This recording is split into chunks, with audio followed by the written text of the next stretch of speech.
আজকে আমার নেতা জনাব জাকির খানের 18 তারিখ হইতে 26 তারিখ পর্যন্ত প্রত্যেক দিনের ধারাবাহিক হাজিরা উপলক্ষে আজকে জাকির খানের নেতাকর্মীরা কোর্ট প্রাঙ্গণে উপস্থিত হয়েছেন, হাজার হাজার নেতাকর্মীরা। এতে প্রমাণিত হয় নারায়ণগঞ্জের মধ্যে জাকির খানের জনপ্রিয়তা অনেক ঊর্ধ্বে। একটা মিথ্যা বানাট মামলায় জাকির খান দীর্ঘদিন ধরে জেল হাজতে আছেন।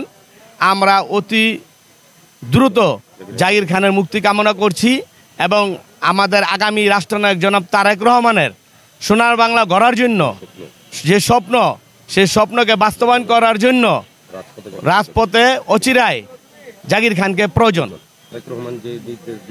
তারেক রহমান আমাদের নেতা, উনি যে নির্দেশ দিয়েছেন সেই নির্দেশ যথাযথভাবে আমরা পালন করব। জাকির খানকে সাথে নিয়ে ইনশাআল্লাহ। আমরা মনে করে থাকি অতি দ্রুত সময় শেখ হাসিনার প্রেতাত্মা এখনও আমাদের কিছু গুরুত্বপূর্ণ জায়গায় আছে, তারা অতি শীঘ্রই এই যে অন্তর্বর্তীকারী সরকার আছে তারা তাদেরকে দ্রুত গতিতে সরে আমাদের যে মামলা আছে খুব দ্রুত সময়ের মধ্যে ইনশাআল্লাহ শেষ হবে। মামলার কারণে আসা আমাদের মামলা আছে, তারপর আমাদের ছাত্রনেতার সাবেক নারায়ণগঞ্জ জেলার সভাপতি জাকির খানের মামলা আছে। তা আমরা তো এখনও কোর্টে হাজিরা দিচ্ছি, আসতেছি যাচ্ছি। আমাদের এখনও তো রাজনৈতিক মামলাগুলো, আমাদের মিথ্যা মামলা, ষড়যন্ত্রমূলক মামলাগুলো আছে, সেগুলো নিয়েই তো আমরা আছি। আসলে স্বৈরাচার তো হঠাৎ করে আসেও নাই আর হঠাৎ করে হয়ও নাই। দীর্ঘ 17 বছর একটা অবৈধ সরকার ক্ষমতায় ছিল, একটা স্বৈরাচার সরকার ছিল। এই 17 বছরে তাদের অনেক সমস্ত জায়গায় একজন পিয়ন থেকে সর্বোচ্চ পর্যায় পর্যন্ত তাদের নিজস্ব যেই বাহিনী দ্বারা সুসজ্জিত করে তারা এই দেশটাকে পরিচালনা করছে। তো একজনের হয়তো স্বৈরাচারের প্রধানের হয়তো এই দেশ থেকে পলাতে বাধ্য হয়েছে, হয়তো এই দেশের ছাত্র জনতা সাধারণ মানুষ এই সরকারকে হয়তো এই প্রধান এই সরকার পালাই যেতে বাধ্য হয়েছে। কিন্তু তার যারা দোসর তারা তো আর এই দেশ থেকে পালাইয়া যায় নাই।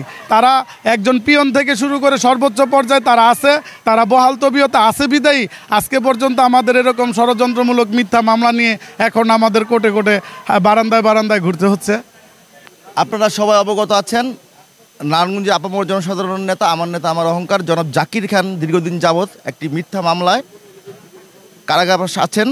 এবং যেহেতু উনি নারায়ণগঞ্জের আপামর জনসাধারণ নেতা, নারায়ণগঞ্জের মানুষের নয়নের মণি, তো তার হাজিরায় নারায়ণগঞ্জের মানুষ তাকে এক নজর দেখার জন্য ছুটে আসে, তাকে ভালোবেসে ছুটে আসে। এবং তার যে ভালোবাসা এবং নারায়ণগঞ্জের মানুষ তার কাছ থেকে যে ভালোবাসা ও আদর এবং জনগণের জন্য কাজ পেয়েছেন, এবং পুনরায় নারায়ণগঞ্জের মানুষ দাবি করে এবং নারায়ণগঞ্জের মানুষ নিজের মন থেকে আকুলভাবে চায় জাকির খানের মতো নেতৃত্ব।